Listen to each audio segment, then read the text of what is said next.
ओम नमो भगवते वासुदेवाय।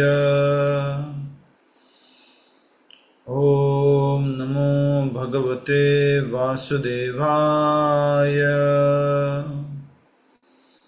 ओम नमो भगवते वासुदेवाय। मुखं करोति वाचालं पंगुं लंघयते गिरिं यत्कृपातमहं वन्दे श्रीगुरुदीनतारिणं परमानन्दमाधवं श्रीचैतन्यमीश्वरं। नारायणं नमस्कृत्यं नरं चैव नरोत्तमं दैवीं सरस्वतीं व्यासं ततो जयमुदीरयेत्। नष्टप्रायेषु भद्रेषु नित्यं भागवत सेवया भगवती उत्तमश्लोके भक्तिर्भवति नैष्ठिकी। हरे कृष्ण कृष्ण कृष्ण हरे हरे, हरे राम राम राम हरे हरे। सभी भक्तों का पुनः स्वागत है आज के श्रीमद् भागवत कथा रूप कार्यक्रम में। हम उद्धव गीता समझ रहे हैं और उसका अंतिम भाग चल रहा है, साथ ही साथ 11वें स्कंद का भी अंतिम भाग है। ये थोड़ा सा टेक्निकल था, कल का जो अध्ययन था आज उससे हम आगे करने का प्रयास कर रहे हैं और लगभग लगता है कि अगले एक महीने में हम भागवतम को पूरा कर लेंगे। कुछ ही पेजेस बचे हुए हैं इस भागवतम कथा रूप के।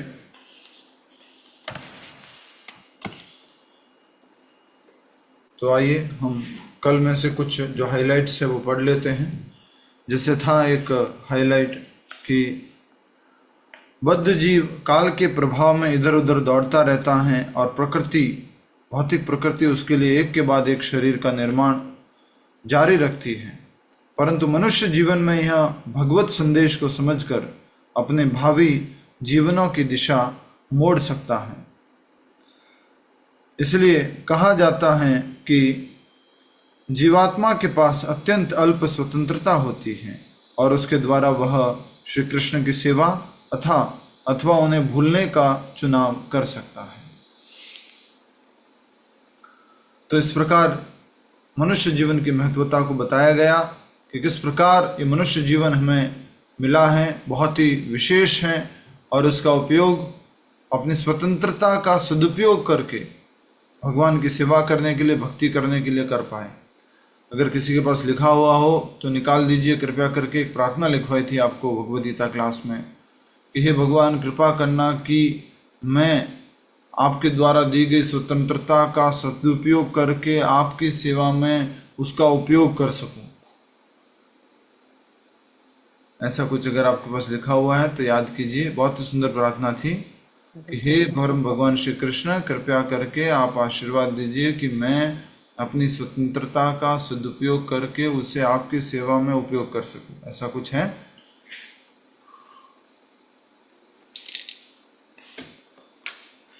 मिल जाए तो बताना।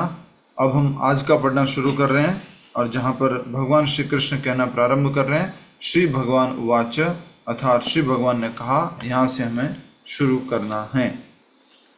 श्री भगवान ने कहा, परम सत्य की दिव्य स्थिति को समझकर व्यक्ति को चाहिए कि वह जड़ पदार्थ के साथ मिथ्या पहचान को काट दे।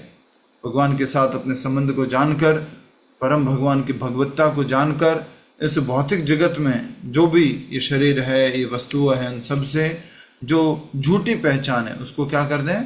काट दें। पहले भी ये लाइन आई थी, अगर हमने पढ़ी थी तो देखिए, पहले भी भगवान ने कहा था, जो लास्ट टाइम अंडरलाइन करवाया था उसके नीचे भगवान कृष्ण ने आगे कहा, बद्ध जीव के मिथ्या अहंकार को दिव्य ज्ञान रूपी तलवार से काटा जा सकता है, क्योंकि वह ज्ञान चिन्मय तथा जड़ पदार्थ में भेद करने में उसकी सहायता करता है। तो जड़ पदार्थ से हमें अपने आप को अनासक्त करना है, अपनी पहचान को काट देना है। जड़ पदार्थ के साथ, भौतिक शरीर के साथ, मन के साथ, इंद्रियों के साथ, इस शरीर से संबंधित वस्तुओं के साथ। नेक्स्ट, आत्मा की सहज आनंदमय स्थिति में संतुष्ट होकर उसे इंद्रिय भोग विलास की सारी काम वासनाओं का त्याग कर देना चाहिए। हम किस में संतुष्ट रह सकते हैं? आत्मा की सच्चिदानंदमय स्थिति में, आनंदमय स्थिति में संतुष्ट होकर। जब हमें मालूम पड़ गया है भगवत गीता, भागवत आदि के संदेश से, शास्त्र चक्षु से कि मैं सच्चिदानंद आत्मा हूँ, मैं सर्वथा आनंद में रहता हूँ, ये शरीर भौतिक है और ये शरीर जो है मैं नहीं हूँ, ये सब जब ज्ञान हो चुका है तो वो क्या करता है, आत्मा की सहज आनंदमय स्थिति में संतुष्ट होकर उसे इंद्रिय भोग विलास की सारी काम वासनाओं का त्याग कर देना चाहिए। जिस व्यक्ति ने परमेश्वर के रूप में मेरा साक्षात्कार कर लिया है, यदि वह अपनी इंद्रियों को मुझ पर केंद्रित रखता है तो उसे इसका क्या श्रेय, और यदि उसकी इंद्रियां विचलित होती हैं तो उस पर कैसा आरोप। अब ये थोड़ा समझने का है। देखिए क्या लिखा है, जिस व्यक्ति ने परमेश्वर के रूप में मेरा साक्षात्कार किया है, मेरा मतलब परम भगवान श्री कृष्ण का, परम भगवान के रूप में, परमेश्वर, ईश्वर शब्द का अर्थ क्या है, ओम प्रकाश जी बताएंगे ईश्वर शब्द का अर्थ। यस, कोशिश कीजिए।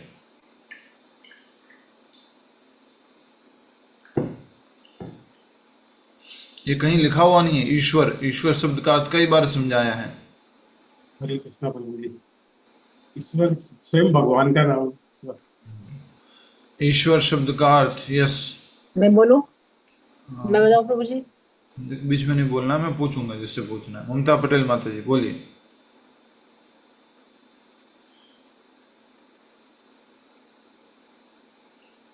माइक अनम्यूट करके बोलिए माता जी।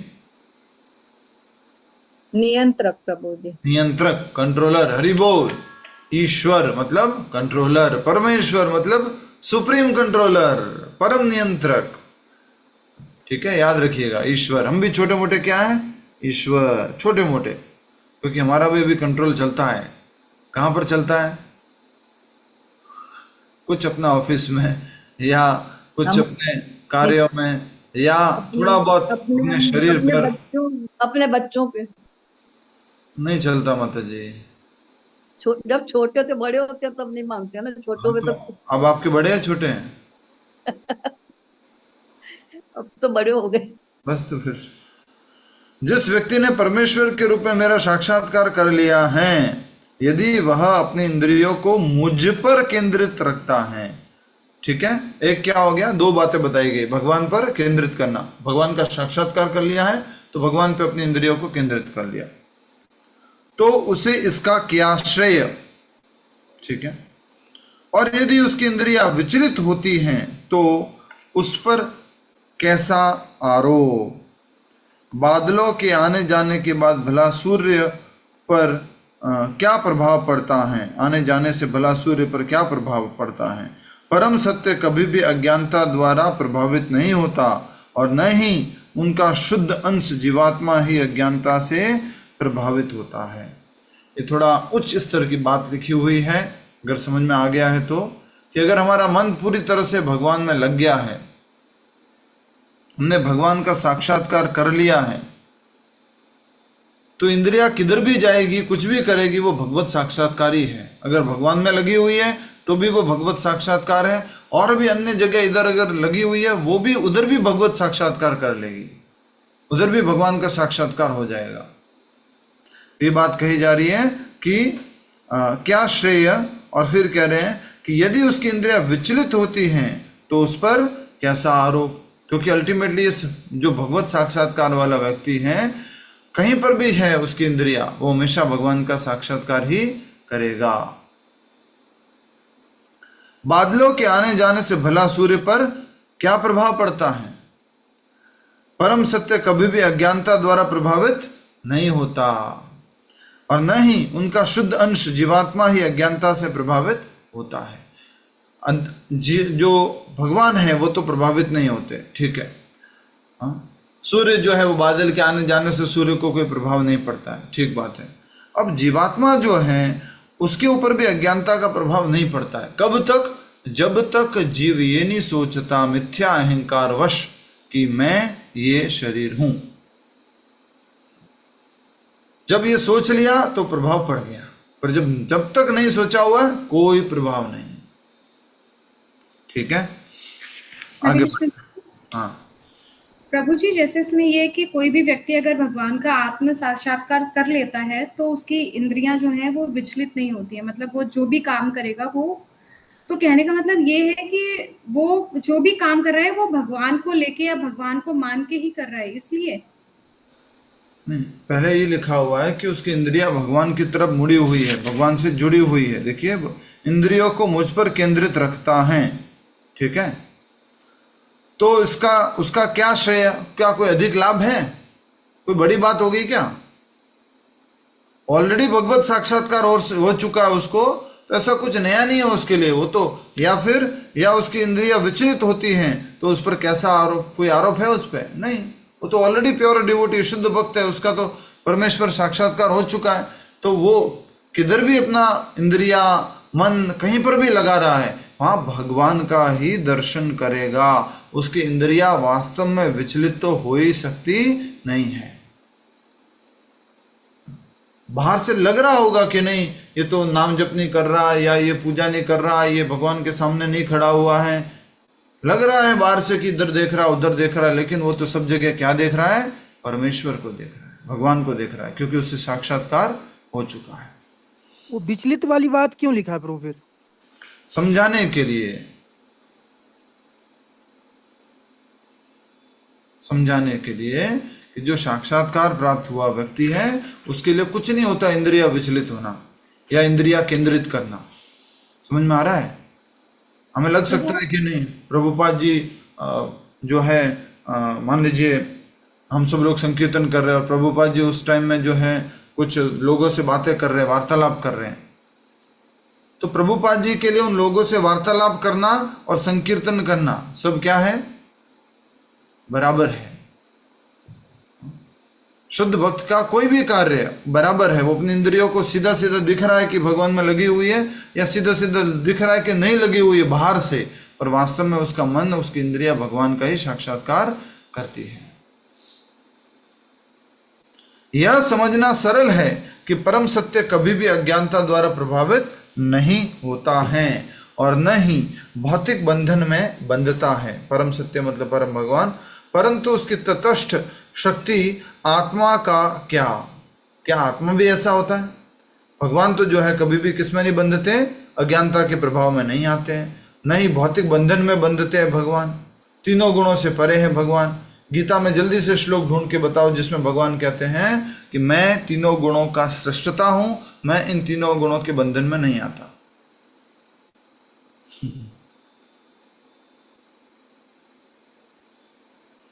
कौन सा श्लोक है? एक श्लोक तीसरे अध्याय में जहां भगवान कहते हैं कि मैं तीनों गुणों के बंधन में नहीं आता, और एक श्लोक आएगा 7वें अध्याय में।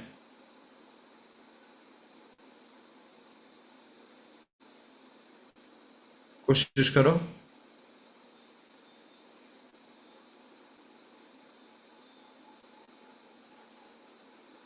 ठीक है, मिले तो हाथ ऊपर करके बताना मुझे, ठीक है? वो एक तो 7.12 है। 7.12 क्या है? ये चैव सात्विका भावा राजस्व समा चाहिए। ये मत एवति तान विद्धि तान त्वं तेषु ते मयि। अनुवाद। तुम ये जान लो कि मेरी शक्ति द्वारा सारे गुण प्रकट होते हैं, चाहे वह सतोगुण हो, रजोगुण हो या तमोगुण हो। इस प्रकार से मैं सब कुछ हूँ, किंतु हूँ स्वतंत्र। मैं प्रकृति के गुणों के अधीन नहीं हूँ, अपितु वे मेरे अधीन है। यस, बहुत बढ़िया। मैं प्रकृति के गुणों के अधीन नहीं हूं, परंतु वे मेरे अधीन है। अध्याय 7 श्लोक संख्या 12। ठीक है, परंतु उसकी तटस्थ शक्ति आत्मा का क्या आत्मा भी इसी प्रकार है, मुक्त है, शुद्ध है, और वो भी तीनों गुणों के प्रभाव में नहीं आती है क्या? तो क्या कहते हैं, हम समझेंगे इसको। यह सत्य है कि आत्मा परिवर्तनशील है तथा जड़ पदार्थ उसे प्रभावित नहीं कर सकता, परंतु यह वह स्वेच्छा से भौतिक प्रकृति का स्वामी बनने का प्रयास करती है तो वह अपनी उच्च शक्ति द्वारा भ्रमित हो जाती है। देखो, मैंने यही कहा था पहले अभी वैसे तो आत्मा पर भी कोई प्रभाव नहीं पड़ता है, आत्मा भी सच्चिदानंद है, लेकिन जब अगर हम खुद ही सामने से ही खुद से ही सोचने लग जाएंगे मिथ्या अहंकारवश कि क्या हूं मैं, पिता हूं, मैं माता हूं, मैं व्यापारी हूं, मैं भारतीय हूं, मैं अमेरिकन हूं, मैं पुरुष हूं, मैं स्त्री हूं, तो फिर वो कलुषित हो गए, चेतना कलुषित हो गई। इसलिए कहा गया है कि तटस्थ, तटस्थ कल भी बताया था, और हम क्या है, भगवान की तटस्थ शक्ति, जो आत्मा जो है वो भगवान की तटस्थ शक्ति है जो इस मनुष्य शरीर में है। तो या तो वो भगवान की भक्ति में जा सकते हैं या भौतिक कार्य में संलग्न हो सकते हैं। यह सत्य है कि आत्मा अपरिवर्तनशील है, ठीक बात है जी, तथा जड़ पदार्थ उसे प्रभावित नहीं कर सकता, बिल्कुल ठीक है जी। परंतु यदि वह स्वेच्छा से भौतिक प्रकृति का स्वामी बनने का प्रयास करती है तो वह अपनी उच्च शक्ति द्वारा भ्रमित हो जाती है। खुद से ही अगर कुछ अपने आप का परिचय करने लग जाए इस शरीर से, इस संसार से, और इस संसार में अपने आप को स्वामी बनाने की कोशिश करे, तो क्या होने वाला है, अगर वह स्वेच्छा से ही भौतिक प्रकृति का स्वामी बनने का प्रयास करती हैं तो वह अपनी उच्च शक्ति द्वारा भ्रमित हो जाती है। अर्थात वो ये समझने लग जाती है, आत्मा ये समझने लग जाती है कि मैं तो ये शरीर हूँ, इस शरीर से संबंधित लोग मेरे हैं, इस शरीर से संबंधित वस्तुएं मेरी हैं, और इस कारण से आत्मा का धीरे धीरे क्या होने लग जाता है, चेतना का पतन। आगे देखिए क्या लिखा है, आत्मा का क्षय तथा परिवर्तन नहीं होता, परंतु वह एक प्रकार का सपना देखती है कि प्राकृत जगत में उसकी स्थिति वास्तविक है। जब जीवात्मा समझ जाता है कि वह श्री कृष्ण का नित्य दास है तो वह जड़ पदार्थ को भोगने की इच्छा का त्याग कर देता है। उस समय उसकी सच्ची महिमाएं और ऐश्वर्य पुनः प्रकाशित हो जाता है। हरि बोल। अब देखिए कि आत्मा सच्चिदानंद है, बोले है। क्या आत्मा भौतिक प्रकृति के अधीन है, बोले नहीं है, बिल्कुल भी नहीं है। और आत्मा भगवान की कौन सी शक्ति है, पराशक्ति या पराशक्ति है आत्मा? पराशक्ति है। और ये भौतिक जगत, भौतिक वस्तु है, ये शरीर, ये पदार्थ, ये पंच महाभूत, ये कौन सी शक्ति है, अपराशक्ति। तो पराशक्ति उच्च है, पराशक्ति उच्च है, अपराशक्ति निम्न है। फिर भी ये आत्मा अपराशक्ति में फंस जाती है, और अपराशक्ति मतलब ये शरीर, और उसमें फंसने के बाद सबसे बड़ा गलत परिचय करने लग जाती है, और वो है कि मैं ये शरीर हूं, और उस कारण से बंधन प्रारंभ हो जाता है। यही कहा गया, देखिए आत्मा का क्षय तथा परिवर्तन नहीं होता। होता है कि आत्मा में कोई परिवर्तन? आत्मा तो सच्चिदानंद है, आत्मा शाश्वत है। आत्मा नैनम छिन्दन्ते शस्त्राणि नैनम दहति पावकः न चैनम क्लदयांते आपो नैनम शोषयति मारुतः। न आत्मा को जलाया जा सकता है, न काटा जा सकता है, न भिगोया जा सकता, नहीं सुखाया जा सकता है। आत्मा मतलब कौन? हमें। परंतु वह एक प्रकार का सपना देखती है कि वह प्राकृत जगत में उसकी स्थिति वास्तविक है। क्या मतलब हुआ इसका? हम इस जगत में अभी सपने में हैं, और सपने में क्या देख रहे हैं? ये जो मेरा शरीर है ये सही है, ये वास्तव है, यही सत्य है। मेरा परिवार, मेरे घर, मेरा सब, ये सत्य। इस सपने को क्या मान रहे हैं हम? सच मान रहे हैं। और सपने को सच मानेंगे तो क्या होगा? भय भी होगा, आसक्ति भी होगी, चिंता भी होगी, उद्विग्नता भी होगी, शोक भी होगा, क्योंकि हमने किसको मान लिया है? सपने को सच मान लिया है। और सपने में क्यों अलग अलग परिवर्तन आते रहते हैं। कभी तो सपने में क्या होता है, हम एकदम से राजा बन जाते, बढ़िया, खूब नाम, खूब सेवा हो रही है, तो हम सपने में खुश हो गए और हम आसक्त हो गए उसी स्थिति से। फिर सपने में क्या होता है, वो शेर पीछे भाग गया, कोई कुछ हो गया, सांप आ गया, कुछ आ गया, हम डर गए सपने में। तो सपने में क्या आ रहा है? डर आ रहा है। सपने में क्या हो रही है? आसक्ति हो रही है। सपने में हम क्या हो रहे हैं? खुश हो रहे हैं। सपने में हमें क्या मिल रहा है? दुख मिल रहा है। सब कुछ सपने में हो रहा है। पर अगर हम जब जाग जाएंगे तो सब कुछ समान, सब कुछ क्लीन। तो अभी हम स्वप्नावस्था में हैं, जब हम अपना परिचय इस शरीर के साथ कर रहे हैं। जब जीवात्मा समझ जाता है कि वह श्री कृष्ण का नित्य दास है, तो वह जड़ पदार्थ को भोगने की इच्छा का त्याग कर देता है। उस समय उसकी सच्ची महिमा और ऐश्वर्य पुनः प्रकाशित हो जाता है। हरि बोल। अंडरलाइन कर लो इस बात को। जब जीवात्मा समझ जाता है, मतलब हम समझ जाते हैं कि हम श्री कृष्ण के नित्य दास हैं, और हम जड़ पदार्थ को भोगने की जो इच्छा है उसका हम क्या कर देंगे, त्याग कर देंगे। उस समय उसकी सच्ची महिमा और ऐश्वर्य पुनः प्रकाशित हो जाता है। हरे कृष्ण प्रभु जी, प्राकृत जगत मतलब आध्यात्मिक जगत ना? प्राकृत मतलब भौतिक जगत। अच्छा, ओके।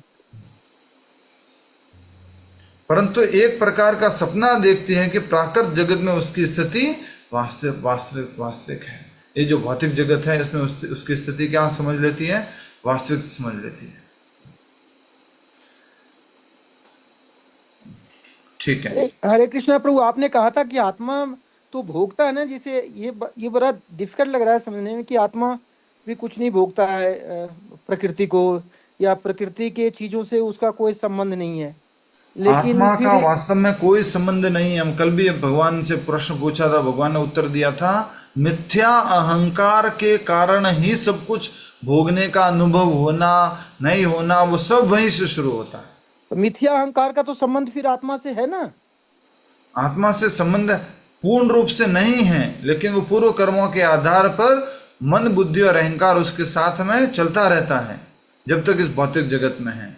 लेकिन हमने कल उदाहरण दिया था कि अगर आप जो हैं इस चेतना से ऊपर उठ चुके हैं कि मैं शरीर हूं, तो आपके शरीर पर कोई कितना भी कुछ भी कष्ट हो, आपको कोई कष्ट अनुभव नहीं होगा, क्योंकि आपने अपने आप को इस चेतना से मुक्त कर दिया है कि मैं ये शरीर हूं। मतलब उसको कोई पिंच भी करेगा तो दर्द नहीं होगा? पिंच क्या, उसको कोड़े मारेगा तो भी नहीं दर्द होगा। कल हमने बताया था हरिदास ठाकुर जी का उदाहरण। इसलिए तो अष्टांग योगी और ये सब अलग अलग प्रकार के योगी कितनी तपस्या कर लेते हैं, कितना कुछ कर लेते हैं, अपने आप को इस चेतना से ऊपर उठा लेते हैं। अर्थात सत्य बात तो ये है कि हमें अपने आप को अपनी वास्तविक चेतना में लेके जाना है। कहाँ लेके जाना है? अपनी वास्तविक चेतना में। और वास्तविक चेतना क्या है? मैं शाश्वत भगवान का अंश, भगवान का दास हूं, और मुझे क्या करना है? भगवान की सेवा करनी है। और किसका उपयोग करके? फ्री विल का उपयोग करके, स्वतंत्रता का उपयोग करके। तो मैं निवेदन करूंगा, पूनम गर्ग माता जी को प्रेयर मिल चुकी है, तो बताइए क्या प्रार्थना थी?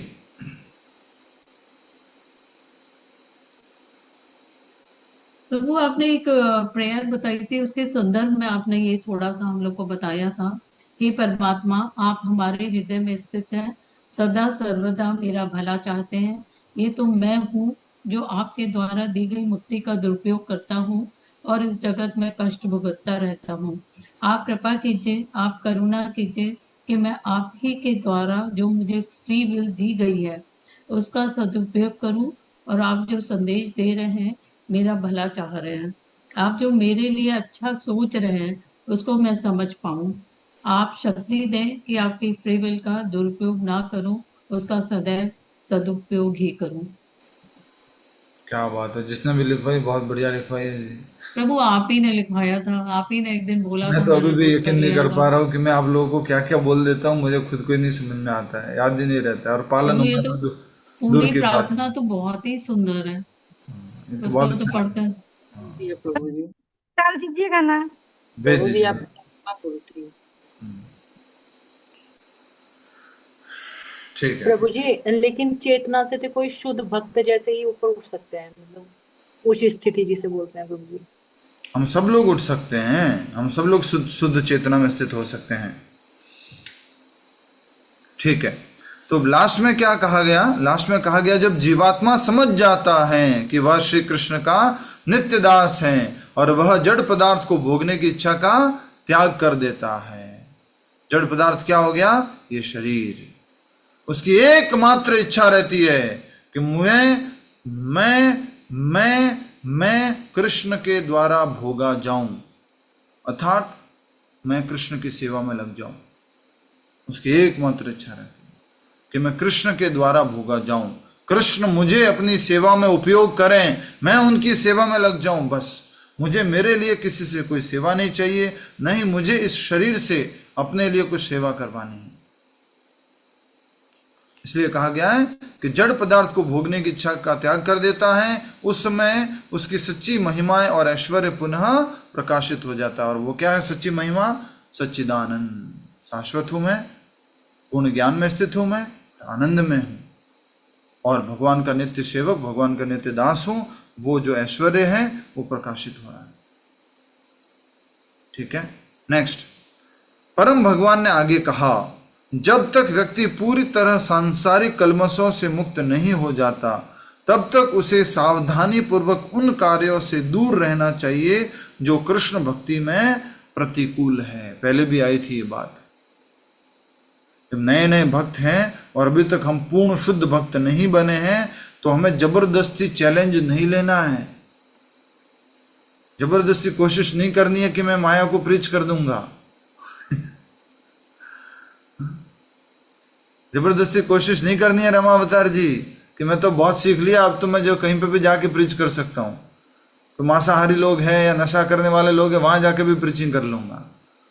उल्टा हो जाएगा, वो हमें ही प्रीच कर डालेंगे और एक कप हमारे लिए भी रख लेंगे। ये संभव नहीं है प्रभु जी। वो कौन कर सकते हैं? कौन कर सकते हैं? शुद्ध भक्त। ठीक है, या शुद्ध भक्त कर सकते हैं, प्रभुपाद जी कर सकते हैं। प्रभुपाद जी नशा करने वाले लोगों के बीच में गए और उनको अपनी वाणी के द्वारा मोह से, उनके मोह से नष्ट कर दिया और उनको जो है आध्यात्मिक स्तर पर ऊपर उठाया और उनको कृष्ण सेवा में लगाया, भक्त बना दिया। मेरे जैसे लोग उन हिप्पीज के बीच में जाते ना प्रीच करने के लिए भी, तो क्या होता, सबके सामने तो बढ़िया से यस चैंटिंग करो, nicely chant Hare Krishna, chant and be happy happy. फिर शाम होती, उसके बाद एक आध हिप्पी को फोन करता, अच्छा तुम्हारे पास मैरुआना है क्या, थोड़ा मैरुआना, थोड़ा गांजा पंजा है क्या, थोड़ा लेके आ जाना, थोड़ा कैसे करते हो थोड़ा बता देना मुझे। पतन हो जाता, क्योंकि हम जब तक शुद्ध नहीं होते तब तक भक्ति के नियमों का पूरा विधि विधान का पालन करना है। और कहीं इधर उधर गड़बड़ वाली जगह पे, जैसे पहले भी आया था, ये पुरुरवा की कहानी में भी ये बात आई थी, हमें इस प्रकार से किसी भी प्रकार के भोगी व्यक्तियों के संपर्क में नहीं आना है, भोग के स्थानों पर नहीं जाना है। हम अपने आप की चेतना को बचा के रखना है। याद कराता हूं आपको, लंदन का उदाहरण मैंने दिया था आपको, एक बार बता रहा था मैं सच बता रहा हूँ, प्रभुपाद जी की अंत्य लीला पढ़ोगे ना, आप एवरीडे रोओगे, एवरीडे रोओगे। इतनी करुणा, इतनी दया, पूरा शरीर सूखा हो गया है, पालकी में उठा करके इधर से उधर लेके जाते हैं प्रभुपाद जी को। जून जुलाई में उनकी ये हालत है, और अगस्त में प्रभुपाद जी कहाँ गए? लंदन गए, सोचो। और वहां जाकर के भक्तों को उत्साहित कर रहे हैं, प्रेरित कर रहे हैं, बुक डिस्ट्रीब्यूशन करो। और एक भक्त प्रभुपाद जी से प्रश्न पूछता है, क्या नाम है, ब्रह्मानंद प्रभु जी, प्रभुपाद जी से प्रश्न पूछते, प्रभुपाद जी आप इतनी देर राधा गोविंद भगवान जी के सामने बैठे रहे, गोविंद जी या गोकुलानंद जी जो लंदन वाले भगवान का नाम है, उनके सामने बैठे रहे, आप इतनी देर क्या प्रार्थना कर रहे थे भगवान से? प्रभुपाद जी से पूछा ब्रह्मानंद प्रभु ने, इतनी देर आप उनको देख रहे थे, प्रार्थना कर रहे थे? प्रभुपाद जी कहते हैं, मैं उनसे प्रार्थना कर रहा था कि हे केशव, हे गोविंद, हे भगवान, मुझे राधा रास बिहारी जी की सेवा में लगा दो। मतलब क्या? जो बॉम्बे का मंदिर बन रहा है उसको पूरा बनवा दो और हम सेवा कर पाए, पूरा कर पाए, कृपया करके मुझे उनकी सेवा में लगा दो। पहले से भगवान की स्थापना हो गई थी पहले ही, पर मंदिर बनने में बहुत कष्ट हुआ था। 70 की एज में गए थे प्रभुपाद जी, 81 साल में, वो 82वां साल चल रहा है और वो पूरा बीमार है, शरीर पालकी में उठा के लेके जाते हैं भक्त लोग और प्रभुपाद जी को लेके जाते हैं। और उस समय प्रभुपाद जी लंदन गए थे अपने भक्तों को उत्साहित करने के लिए। ठीक है,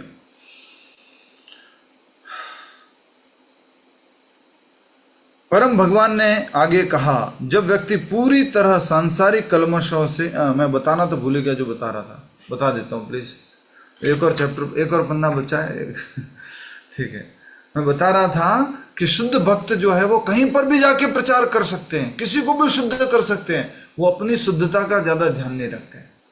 एक प्रार्थना आई थी भगवत गीता में, वहां पर हमने पढ़ा था कि माधवेंद्र पुरी जी कहते हैं, प्रार्थना करते हैं कि हे सुबह की प्रार्थनाओं आपको प्रणाम, हे शाम की प्रार्थनाओं आपको प्रणाम, हे सुबह का स्नान, 3 टाइम का स्नान, विधि विधान, आप सभी को प्रणाम। अब मैं सब ये सब नहीं कर पाऊंगा, मैं मात्र भगवान का नाम जप कर पाऊंगा। आप सभी को प्रणाम। इंग्लिश में बोलते हैं good by two all the morning prayers, good by two all the evening prayers, all the ritualistic work, मैं और नहीं कर पाऊंगा। तो मैं बता रहा था आपको कि भारत के एक बहुत बड़े राम कथा के स्वामी जी राम कथा करते, बहुत बड़ी अच्छा कार्यक्रम करते हैं। वो मुरारी बापू जी वो पहुंच गए कहाँ पर, लंदन में कथा करने के लिए। तो वहाँ इस्कॉन के भक्त लोग भी गए, वहाँ पर चर्चा हुई कि अच्छा इस्कॉन वाले हैं वहाँ पर अच्छा कर रहे हैं, तो वो लोग भी मिलने के लिए गए। और जब वो मिलने के लिए गए तो मुरारी बापू कहते हैं, मैं तो अपनी शुद्धता को बनाए रखने के लिए साथ में गंगा जल लेके आया हूँ भारत से। जो खाता हूँ, जहाँ बैठता हूँ, जो पीता हूँ, सब मैं क्या करता हूँ, गंगा जल डाल देता हूँ, तो शुद्ध हो जाता है, जिससे कि मेरी चेतना शुद्ध रहे, मैं शुद्ध रह सकूँ। लेकिन आपके भक्ति वेदांत स्वामी प्रभुपाद जी तो जहाँ गए उसको शुद्ध कर दिया, जिससे मिले उसको शुद्ध कर दिया, जिस जल को स्पर्श किया उसको शुद्ध कर दिया, जिस स्थान पे गए उस स्थान को तीर्थ बना दिया। कोई न्यू जर्सी न्यू वृंदावन धाम बना हुआ है, कोई कुछ बना हुआ है, कोई कुछ new Mayapur, new Jagannathpuri, new Dwarka. London में जो भगवान है ठाकुर जी, उनका नाम क्या है, राधा लंदनेश्वर। उनके ब्रिटिश लोगों के वहां जाकर के तुमने हमारे भारत को लूटा है, हमारी धन संपत्ति को लूटा है, ये लो तुम्हारे मालिक, लंदन के मालिक हम स्थापना करते हैं, राधा लंदनेश्वर, ये राज्य करेंगे यहाँ पर।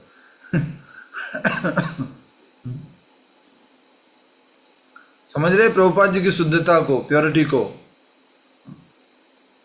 विवेकानंद जी के जो रामकृष्ण मिशन के जो लोग थे, उन्होंने क्या बोला था प्रभुपाद जी को जब भारत से बाहर जा रहे थे? तो बोले वहां जा रहे हो आप कोट पैंट पहनना, हैट पहनना, और थोड़ा बढ़िया से अच्छे अच्छे जूते पहनना, बूट वगैरह। और क्या बोला उनको कि आप हो सके तो मांसाहार वगैरह खाना पड़ेगा आपको, वहां ऐसे नहीं चलेगा कि आप स्वामी जी बन के रह लो। प्रभुपाद जी ने कुछ नहीं किया। समझ रहे आप, purity is the force, purity is the force. हमारी वाणी में जब ताकत आएगी जब हमारा आचरण पवित्र होगा। प्रभुपाद जी का आचरण शुद्ध है, शुद्धाति शुद्ध है, परम भगवान के परम भक्त हैं। जब वो बोलते हैं तो नेक्स्ट व्यक्ति भक्त बन जाता है। हमारी वाणी में अभी तो हमारा वाणी कैसा टेप रिकॉर्डर है, बस बोल दिया इधर से उधर, कुछ प्योरिटी तो है ही नहीं, बोल रहे हैं, रिपीट कर रहे हैं। बोलिए रेशमा माता जी, फिर हम आगे बढ़ते हैं। वैसे ही थॉट आई, विवेकानंदा जी क्या ज्ञान मार्गी थे, प्रभु जी भक्त नहीं थे?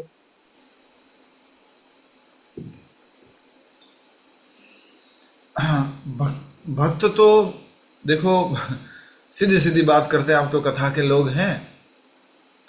भक्त तो भगवान श्री कृष्ण या राम या उनके विस्तारों के होते हैं। उनके गुरु जी ने तो उनको देवी उपासना सिखाई थी, काली की उपासना सिखाई थी, और काली कीर्तन चलता था।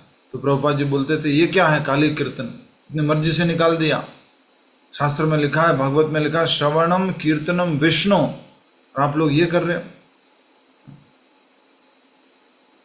तो समझ जाइए। और बाकी मांसाहार वगैरह उस समय उस आश्रम में अलाउड था, वो लोग खाते भी थे, सब कुछ था। और भक्ति, कृष्ण भक्ति नहीं। और उन्होंने लिखी है भगवद गीता के ऊपर टीका लिखी है उन्होंने, पर वो टीका अद्वैतवाद की अद्वैतवाद की टीका है, और वो जो आप कह रहे हैं उसको उस तरह से कह सकते हैं। यस, ज्ञान मार्गी टीका।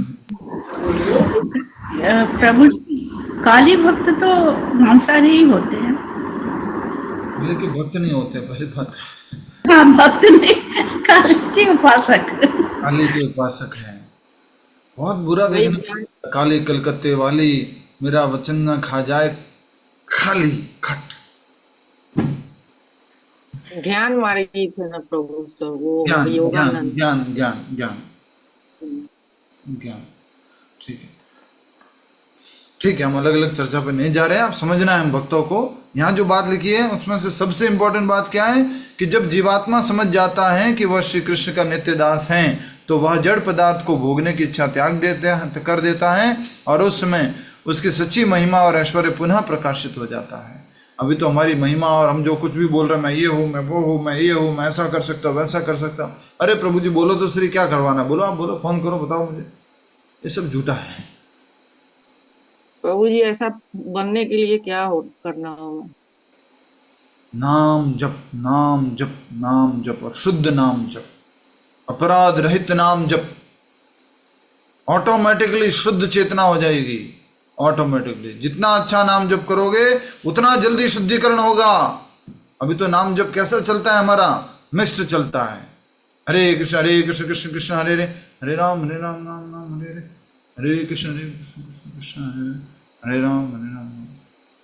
हाँ, हरे कृष्ण कृष्ण कृष्ण। यूरोप यात्रा लेके जा रहे थे तो कितने लोग आने चाहिए?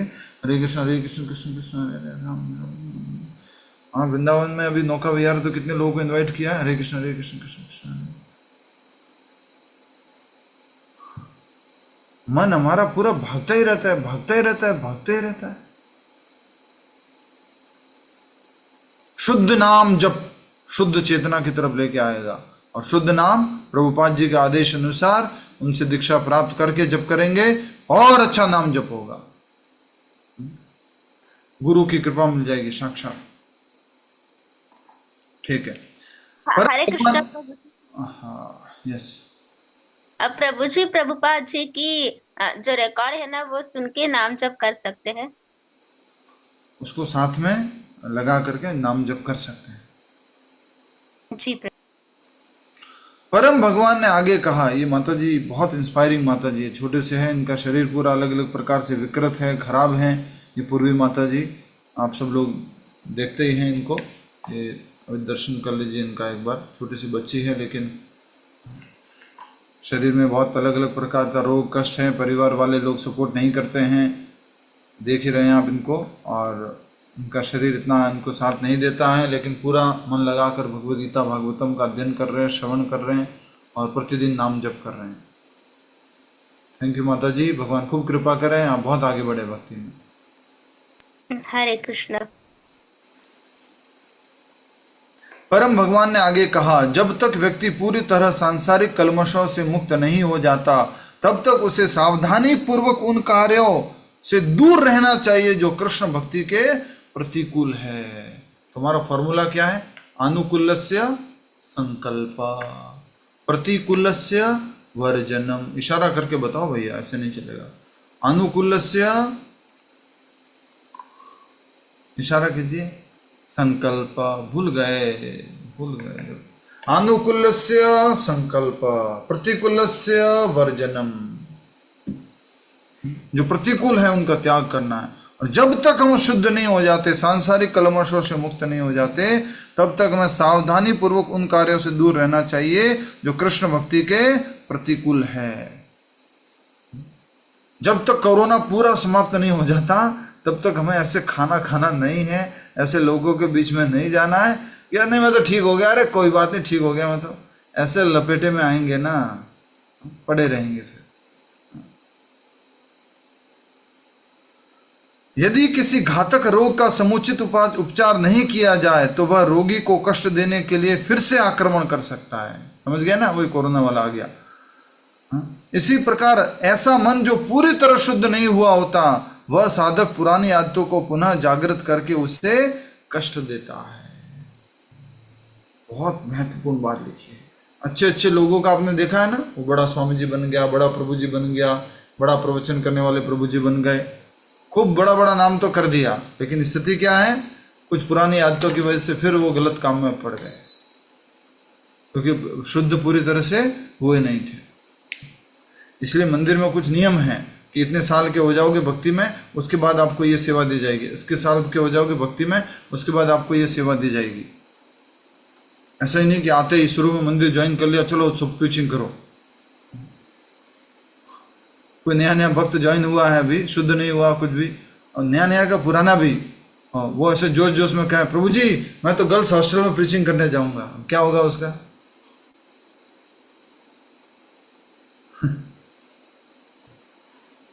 2-3 महीने बाद आएगा, बड़े प्रभु जी से रिक्वेस्ट करेगा, प्रभु जी वो हॉस्टल में वो लड़की पसंद आ गई है, शादी करवा दीजिए।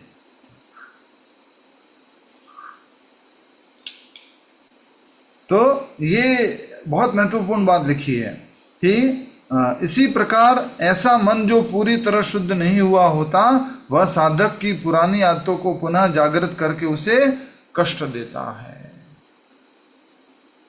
कई बार अपरिपक्व भक्त के मन में अपने परिवार, मित्रों अथवा शिष्यों के प्रति आसक्ति उसकी प्रगति को बाधक करती हैं, परंतु वास्तव में उसे भक्ति मार्ग से पथ भ्रष्ट करने के लिए देवतागण उन्हें भेजते हैं। परंतु कुछ भी हो, अपनी संचित भक्ति के बल पर भक्त अगले जीवन में पुनः प्रगति की ओर अग्रसर हो जाता है। अंडरलाइन कर लो यहां से, कई बार अपरिपक्व, ये भी अलग से कर लेना, ऊपर वाला भी था, ये वाला भी कर लेना। कई बार अपरिपक्व भक्त के मन में अपने परिवार की याद आ गई, मित्रों की याद आ गई, अथवा शिष्यों के प्रति आसक्ति उसकी प्रगति को बाधित करती है। थोड़ा हंसी मजाक में बोल रहा हूँ। कोई विष्णु भक्त प्रभु जी आकर के बोले मेरे को, प्रभु जी आज के बाद आप क्लास नहीं लोगे, यहाँ 3 बजे की मैं क्लास लूंगा। हाँ, मेरे लोग हैं प्रभु जी, मेरे लोग हैं, मेरे लोग क्लास में आते हैं, आप कैसे क्लास ले सकते हो, मेरे लोग हैं। आसक्ति बाधक बन जाएगी। परंतु वास्तव में उसे भक्ति मार्ग से पथ भ्रष्ट करने के लिए देवतागण उन्हें भेजते हैं। भक्ति मार्ग से विचलित करने का कार्य कौन करते हैं? देवतागण। और वही माया के रूप में अलग अलग पिता, परिवार, संपत्ति, धन, दोस्त आदि के रूप में आकर के हमें विचलित करते हैं। परंतु कुछ भी हो, ये सबसे बड़ा आश्वासन है हमारे लिए। क्या? कि कुछ भी हो, चलो तुम्हारा पतन हो गया, तुम आसक्त हो गए, माता पिता से आसक्त हो गए, तुमने संन्यास लिया था फिर भी तुम्हारे मन में शादी करने की इच्छा हुई, तुम फिर से शादी भी कर लिए, कुछ भी हुआ तुम्हारा, लेकिन अपनी संचित भक्ति के बल पर, मतलब अभी तक तुमने जो भक्ति की है उसके बल पर भक्त अगले जीवन में पुनः प्रगति की ओर अग्रसर हो जाता है। कभी कुछ खत्म होने वाला नहीं है। ठीक है, नेक्स्ट, स्त्री के साथ संभोग करने के कारण पुरुष का मन बारंबार उसके रूप का भोग करने की इच्छा करता है। वस्तुतः मृत्यु पर्यंत वह कामी बना रहता है। अटल शाश्वत सत्य लिख दिया है यहां पर। इससे छुटकारा कैसे मिलेगा? छुटकारे का एक ही इलाज है, बस नाम जप, शुद्ध नाम जप।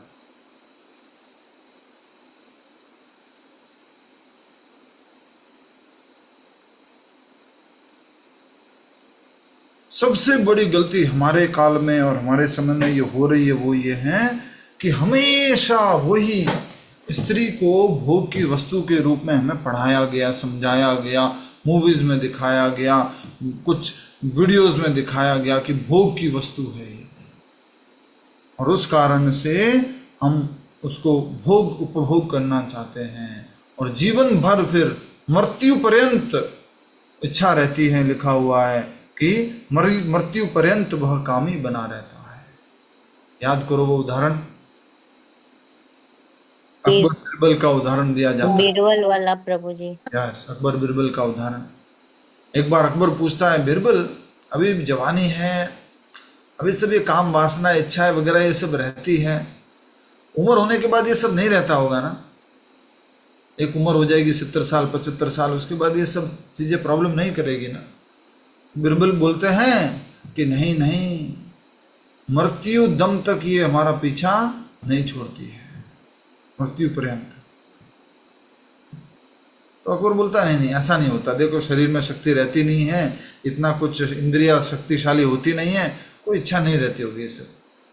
तो बिरबल की एक आदत थी कि वो जब भी कुछ भी बात का उत्तर देता था, मौका देख करके प्रैक्टिकल उसको बताता था, प्रैक्टिकली करके बताता।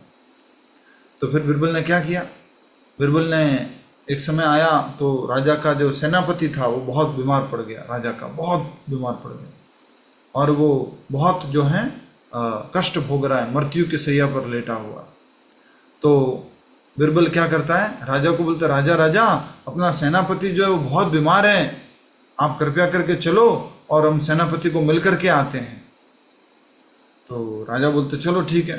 तो बिरबल बोलता नहीं, आप चल ही रहे हो तो थोड़ा देखो, आपकी बेटी जो है वो भी बहुत समय से बाहर नहीं गई है, उनको भी थोड़ा घुमा ले आते हैं। बोले ठीक है। तो बेटी को भी साथ में लेके जाते हैं उस सेनापति को देखने के लिए, और सेनापति जो है मृत्यु शैया पर लेटा हुआ, डेथ बेड पर लेटा हुआ है। जैसे ही अकबर ने प्रवेश किया, उसने ऐसे शीश झुकाया, और उसके बाद अकबर के पीछे उसकी सुंदर सी बेटी ने प्रवेश किया। तो उस व्यक्ति की, उस सेनापति की आंखें कहाँ देख रही है, बार बार उस बेटी को देख रही है, उसकी सुंदर बेटी को देख रही है। फिर बिरबल बोलता है, अकबर अकबर, राजा राजा, देखो आपके प्रश्न का उत्तर। आप कह रहे थे ना कि उम्र होने पर या बुढ़ा होने पर इंद्रियां शिथिल हो जाती है, काम वासनाएं सारी समाप्त हो जाती है। देखिए नहीं होता ऐसा। मन हमेशा जवान रहता है। मन आज भी, आप में जितने भी लोग हैं अगर एग्री करते हो तो ईमानदारी से हाँ बोल देना। मन आज भी क्या कह रहा है मालूम है? मेरे फ्रेंड्स जितने भी हैं, मेरे दोस्त जितने भी हैं, और भी मेरे आसपास जो लोग हैं मेरी उम्र के, उन सब में मैं यंग दिखता हूँ, मैं छोटा दिखता हूँ, और मैं उन सब से जवान हूँ। कोई है ईमानदारी से हाँ बोलने वाला? नहीं? हाँ प्रभु, ब्रह्मचारी होने के कारण तो आदमी जवान दिखेगा ही। नहीं, उसकी बात नहीं हो रही है, भ्रम की बात कर रहे हैं। मन जवान है इसकी बात हो रही है। हर कोई व्यक्ति सोचता है नहीं अभी तो मैं भले दिखता हूँ, उम्र हो गई है, लेकिन फिर भी मैं जवान हूँ, बाकी लोगों के कंपेयर करेंगे तो अभी मैं ठीक हूँ। मन, तो यही बात यहाँ पर है कि मृत्यु पर्यंत वह कामी बना रहता है। कल हमने क्या क्या बोला था? राम राम और काम काम कुछ कुछ बोला था। किसने लिखा है? कल या परसों बोला था, राम राम काम काम। कुछ भजन गाया था तब बोला था। भजन की एक दो लाइन गाई थी मैंने, उसमें राम नाम आया था।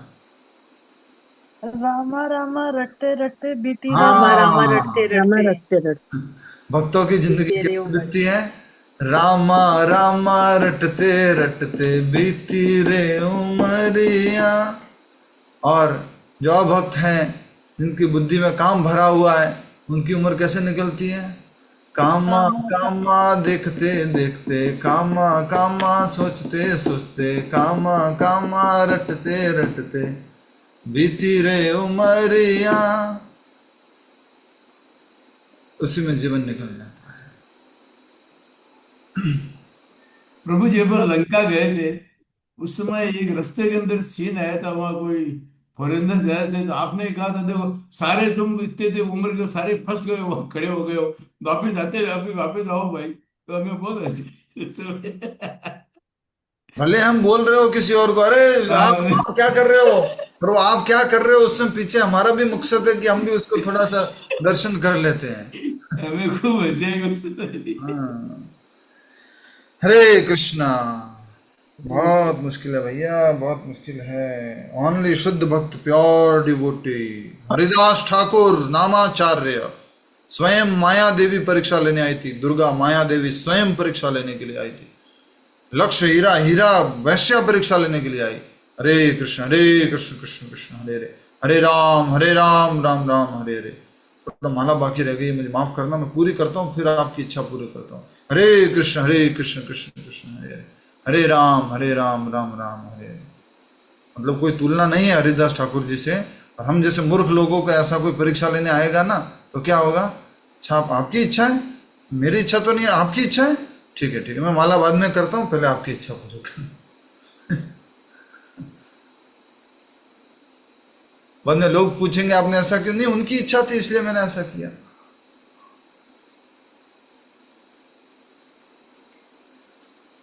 इसलिए हम 16 लोग तो मन के स्तर पे काम ही है प्रभु, एक्चुअली दोनों साथ साथ चलता है। अभी लड़ाई चल रही है, अभी क्लीनिंग चल रही है। थोड़ा थोड़ा बीच में क्या करते हैं, बीच में अच्छी सफाई चलती है, फिर कभी कभी बीच में थोड़ा सा रस ले लेते हैं हम, थोड़ा सा गड़बड़ करते रहते हैं बीच बीच में, तो वो थोड़ा राम रस थोड़ा सा कमजोर पड़ जाता है और काम रस जो बलशाली हो जाता है।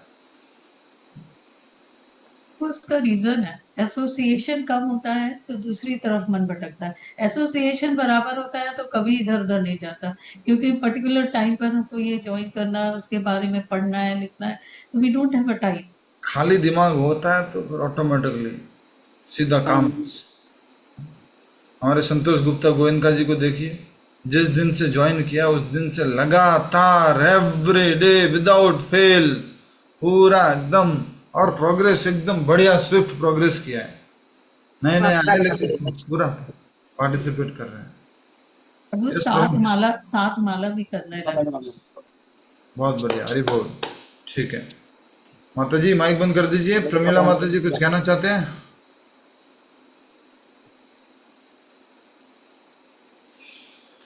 भगवान ने कहा बद्ध जीव भौतिक कार्यकलापों के संलग्न में।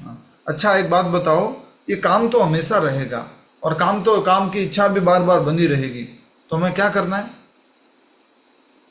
काम को भोगना है, क्या करना है? नहीं नहीं, भगवान के नाम लेते हैं, भगवान के साथ जोड़ के गलानी होती है। संतुष्ट रहना सीखना है, हमने सीखा था संतुष्ट रहना सीखना है, क्योंकि इसकी कोई सीमा नहीं है। काम कैसा है? ऑल डिवोरिंग सिंफुल एनिमी, खा जाएगा हमारे को। बड़े बड़े राज्य, बड़े बड़े राजा, बड़े बड़े स्वामी, बड़े बड़े महात्मा, बड़े बड़े व्यापारी, सबको ही खा गया पूरा।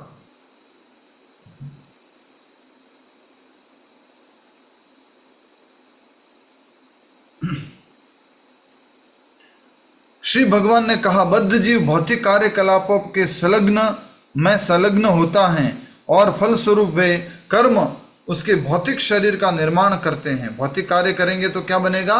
भौतिक शरीर का निर्माण होगा, ठीक है। भौतिक और आध्यात्मिक कार्य करेंगे तो आध्यात्मिक शरीर का निर्माण होगा, भगवान के धाम जाने की तैयारियां होगी। परंतु आत्मज्ञानी व्यक्ति समस्त भौतिक इच्छाओं का त्याग करके सांसारिक कार्यकलापों में संलग्न नहीं होता।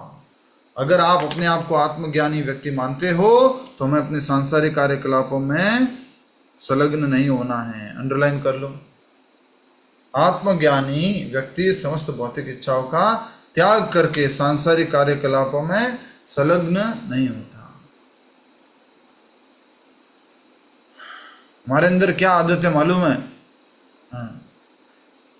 जरूरत नहीं है तो भी हम वो चीजें कर बैठते हैं, एक आदत। दूसरी आदत क्या है? ये वाली चीज देखी नहीं है, एक बार देख लेते हैं। दुनिया में करोड़ों करोड़ों करोड़ों करोड़ों चीजें ऐसी है जो देखी नहीं है, जो चकी नहीं है, जो सूंघी नहीं है, लेकिन मन तो हमें कहेगा ये भी करो, ये भी करो, ये भी देखो, ये भी खाओ, ये भी करो, ये भी, सब कुछ बोलेगा मन। सब करने जाएंगे? नहीं, संतुष्ट रहेंगे। पहला क्या कारण बताया था मैंने? दो कारण में से पहला अभी जस्ट पहला बताया। यस, पहला क्या बताया? अपने आप में संतुष्ट रहना। हाँ, संतुष्ट नहीं, कुछ क्या बताया था? हमारी सबसे बड़ी दो गलती कुछ बोला मैंने।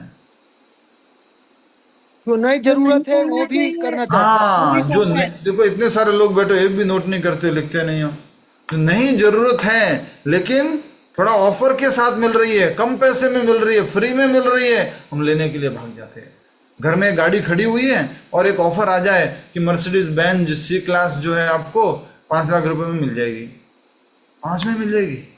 अच्छा ठीक है, नहीं एकदम, बोले ठीक है ले लो, जरूरत है? बोले नहीं है। पर क्यों? बस ऐसे ही वो थोड़ी सस्ते में मिल रही है, ले रहा। हमारी ये हालत है।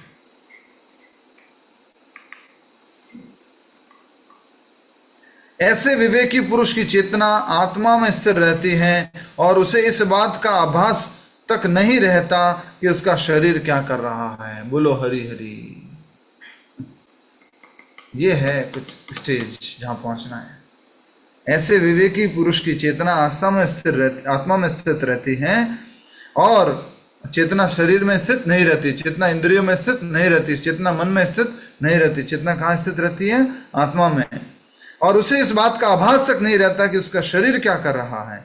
बैठे, खड़े, चलते, खाते तथा मूत्र विसर्जन करते समय वह केवल इतना जानता है कि उसका शरीर उसके स्वभावानुसार कार्य कर रहा है। इसका उदाहरण कौन है? बेस्ट उदाहरण जड़ भरत।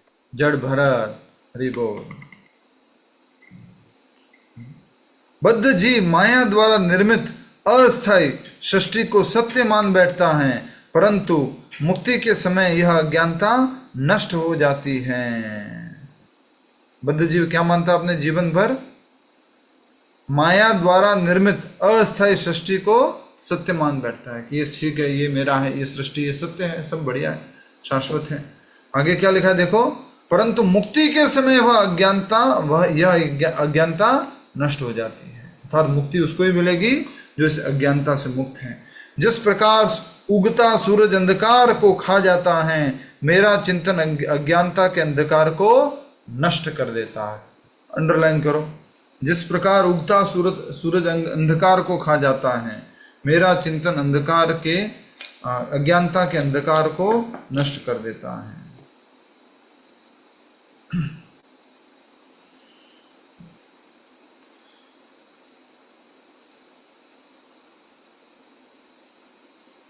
लास्ट पैराग्राफ आज का। हे प्रिय उद्धव, हो सकता है कि कोई साधक विभिन्न शारीरिक वेगों द्वारा पथभ्रष्ट हो जाए।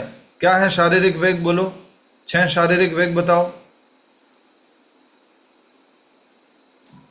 काम, क्रोध, लोभ, मोह, मद, मत्सर। वेग जीवा वेगम, देखना, वाणी का वेग, जीवा का वेग, मन का वेग, काम का वेग, देखने का, सुनने भूल गए आप लोग? देशामृत का प्रभु पहला श्लोक। व्हाट इज वेग? प्रभु मन। वेग मीन्स का वेगा। फोर्स। वेग का मतलब फोर्स। उपदेशामृत का पहला श्लोक है वाचो वेगम, बोलने का वेग। मैं बोलता हूँ ना करीब थोड़ा वाचो वेगम धीरे करो, क्लास में बोलता हूँ वाचो वेगम, फोर्स, कहीं मतलब रुका नहीं जा रहा, बोलना है मुझे। वाचो वेगम। फिर मनसा वेगम, मन में इतना सारा विचार एक के बाद एक वेग चलता है। क्रोध वेगम, गुस्सा आ जाता है, वेग है, फोर्स है। जिह्वा वेगम, स्वाद का वेग, जिह्वा वेगम। उदरो वेगम, पेट का वेग, और खाना है। जिह्वा का वेग स्वाद का है, पेट का वेग कौन सा है? और खाना है, और चाहिए, भरा नहीं पेट। उपस्थ वेगम, जननेन्द्रिय का वेग, इंद्रिय भोग का वेग। ये क्या है? वेग है, फोर्स है। समझ गए? तो कहा जा रहा है कि हे प्रिय उद्धव, हो सकता है कि कोई साधक, और हम सब लोग क्या है? बोलो, हम सब लोग यहाँ बैठे वो क्या है? शुद्ध भक्त है। हम सब लोग क्या है? साधक है प्रभु। हम सब लोग क्या है? साधक है। साधक है प्रभु। संतोष कुमार गुप्ता जी, गोविंदा जी, क्या है हम सब लोग? साधक। शुद्ध भक्त है। हम लोग क्या है? शुद्ध भक्त अभी नहीं बने। अरे वाह, समझ गए, क्या बात है। हम सब लोग क्या है? साधक है, साधना कर रहे हैं, वो भी टेढ़ी मेढ़ी। कुछ लोग तो ऐसे हैं जो एक माला करते हैं और उसमें से भी फिर पूछते हैं माला डेली हो रही है? नहीं, कभी कभी नहीं भी होती है। ऐसे भी लोग हैं, 16 माला करनी है। तभी हम साधक हैं, साधना कर रहे। तो कह रहे हैं कि कोई साधक विभिन्न शारीरिक वेगों द्वारा पथभ्रष्ट हो जाए। ये जो 6 वेग बताए उनके अनुसार वो क्या हो जाए? रास्ते से भटक जाए, अपने भक्ति के मार्ग से भटक जाए। परंतु इन वेगों का सामना निम्नलिखित प्रकार से किया जा सकता है। योगासनों तथा प्राणायाम द्वारा शरीर को युवा तथा रोग मुक्त रखा जा सकता है। तप, औषधियां तथा मंत्रोच्चार भी इसमें सहायता करता है। परंतु मेरे पवित्र नाम के कीर्तन एवं श्रवण द्वारा मेरा सतत चिंतन ही सबसे प्रभावशाली विधि है। हरि बोल। तो हम सब लोग क्या है? साधक है। और कई बार हमारे रास्ते से हम क्या करते हैं? भटक जाते हैं। लोग बोल रहे हैं आइसक्रीम खाओगे? नहीं आइसक्रीम नहीं खाता। नहीं भोग लगा हुआ खा लो। नहीं आइसक्रीम नहीं खाता। ये सब तबीयत खराब करता है, ये सब बीमारी है, बीमारी का घर है ये सब। नहीं आइसक्रीम नहीं। और भी किसी ने पूछा खा लीजिए आइसक्रीम, खा लीजिए। नहीं आइसक्रीम नहीं खाना। सब सो गए। रात को थोड़ी भूख लगी थी, फ्रिज खोला, उसमें आइसक्रीम रखी थी। सब सो गए। सो गए। बोले निकालो आइसक्रीम। बोले 1 कप क्या, 2 कप क्या, पूरा कप, पूरा 5 कप भरा हुआ खा लेंगे। भगवान देख रहे हैं। भ्रष्ट हो जाते हैं। हमारी विल पावर, हमारी जो विल पावर है वो बहुत कमजोर है। किसी लोगों की बहुत अच्छी विल पावर होती है। यस, नहीं मतलब नहीं, हाँ मतलब हाँ, बस पूरा क्लियर है। मेरे से प्रभु जी ये भुजिया जो है ना का, वो बेसन की, वो नहीं मैं नहीं छोड़ सकती, कुछ भी हो जाए। क्या जीवा? करूं? ये जो भुजिया होती है ना प्रभु जी, बेसन भुजिया वाली, क्या करूं? मतलब सीरियस प्रभु जी, मैंने बहुत कोशिश की है, but I am not being able to. कोई बात नहीं माता जी, भोग लगा के अभी खाइए। अभी हम साधक हैं, अभी कीजिए। अभी हम प्योर डिवोटी नहीं बने हैं। प्योर डिवोटी के बनने के बाद तो अगर खाओगे तो भी प्रभाव नहीं पड़ेगा उसका। अभी हम खा सकते हैं। प्रभुपाद जी कह रहे हैं जब तक साधक हो, भोग लगा हुआ, खूब रसगुल्ला खा लो, खूब आइसक्रीम खा लो, गले तक भर के खा लो। बाहर की वस्तु नहीं खानी, बिना भोग लगाई हुई वस्तु नहीं खानी। तो ये 6 वेग बहुत खतरनाक है और इन वेगों का सामना निम्नलिखित प्रकार से किया जा सकता है।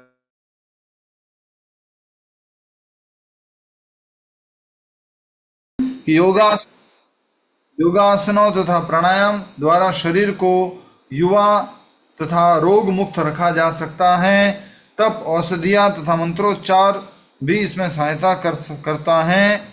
परंतु मेरे पवित्र नाम के कीर्तन एवं श्रवण द्वारा मेरा सतत चिंतन ही सबसे प्रभावशाली विधि है। अंडरलाइन कर लो इसको।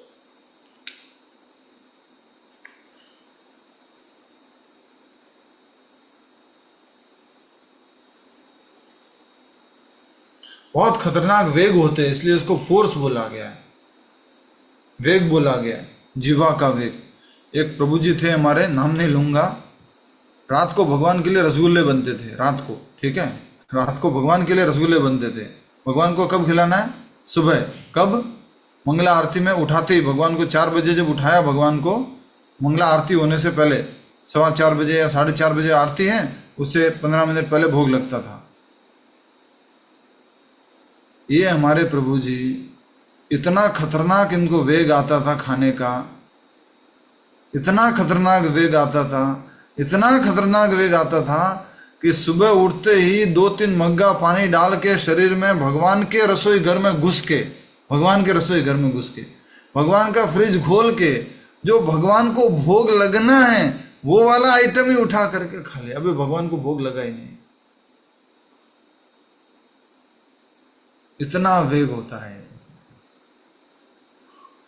फिर उसके बाद क्या होता था प्रभु जी? उसके बाद फिर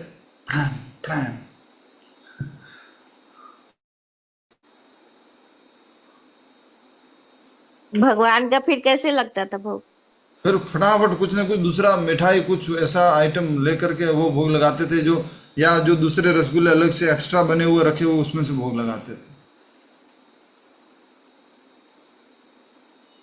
समझ रहे? वेग, ताकतवर।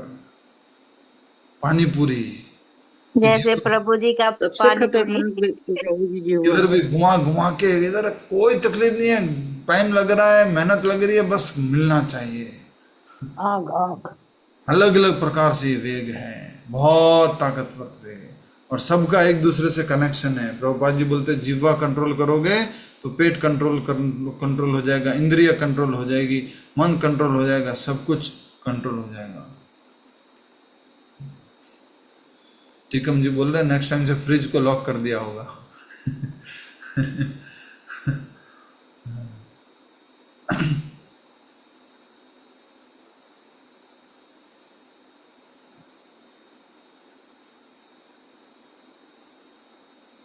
हरे कृष्ण प्रभु जी। महर्षि प्रभु जी में उन ही लिख प्रभु जी पाए। की एज क्या है? एज तो कम ही थी उनकी, 25 साल थी उस टाइम में, 25, 28, 30 साल। इसलिए वेग होते हैं शरीर में। और जैसे एक और बात है कि जैसे बीमारी होती है ना शरीर में, तो अगर बीमारी है और हम खाना खाते जाएंगे, ज़्यादा खाना खाएंगे, तो जो अंदर बीमारी वाले बैक्टीरिया है जो बीमारी फैला रहे हैं, उनको भी ताकत मिलती है और वो ज़्यादा ताकतवर हो जाते हैं। तो वैसे ही हमारी जो इंद्रियां हैं, मन, बुद्धि, ये सब अंदर शरीर के 5 इंद्रियां, कर्मेंद्रियां, अधिक खाना खाते हैं, अधिक पेट भर के खाते हैं, तो इंद्रियां क्या हो जाती है? उत्तेजित हो जाती है। फिर इनको विषय भोग की इच्छा होती है। पूरा साइकिल है ये इसका। सपने भी ऐसे ही आते हैं। फिर अगर खा के सो जाओ, तुरंत खा के सो जाओ, सपने आ जाएंगे तुरंत। पूरा विज्ञान है ये। ठीक है जी, धन्यवाद। हरे कृष्ण, जय श्री। बताया था लेक्चर में कि ये जो आत्मा है वो परमात्मा के जरिए संसर्ग करता है भौतिक पदार्थ का। यस। फिर इधर बोला मिथ्या अहंकार, तो मिथ्या अहंकार आत्मा और परमात्मा के बीच में लिंक है। यस। मतलब नहीं। तो? मिथ्या अहंकार आत्मा और परमात्मा जो है वो मिथ्या अहंकार और आत्मा के बीच में लिंक है। अच्छा। मेन लिंक जो है वो है परमात्मा।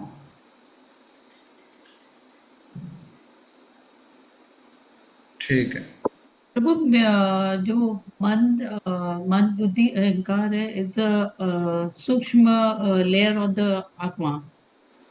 सूक्ष्म लेयर ऑन द आत्मा। यस। हाँ प्रभु। हाँ, क्या कहना चाह रहे हैं? इसका मतलब तो वही हुआ ना, एक सूक्ष्म लेयर आत्मा परमात्मा से जब लिंक नहीं है तो इट्स मीन मन बुद्धि अहंकार हाँ, आत्मा से। परमात्मा ही हमारे को लिंकिंग करवाते हैं। ठीक है जी, ओके, थैंक यू, हरि बोल। तो एक तो जीव है, हम भी भगवान के ही हैं, और ऐसे लोग बताते हैं, जैसे आपने भी बताया कि दोनों तो भगवान से आया, जब पूरा लीला समाप्त करते हैं तो सब दोनों महाविष्णु में चले जाते हैं, दोनों एनर्जी, भौतिक भी आध्यात्मिक भी। ये कैसे है, मतलब किस प्रकार से इसे? आध्यात्मिक से ही भौतिक आया है। जब शुद्ध भक्त बन जाते हैं तो हर एक एनर्जी, हर एक शक्ति आध्यात्मिक दिखती है, वो सब भगवान की सेवा में लगाई जा सकती है। अभी हमें जो पैसा लग रहा है भौतिक, शुद्ध भक्त के हाथ में आते ही वो पैसा क्या हो जाता है? आध्यात्मिक हो जाता है। ठीक है, ओके, हरे कृष्णा। माला जप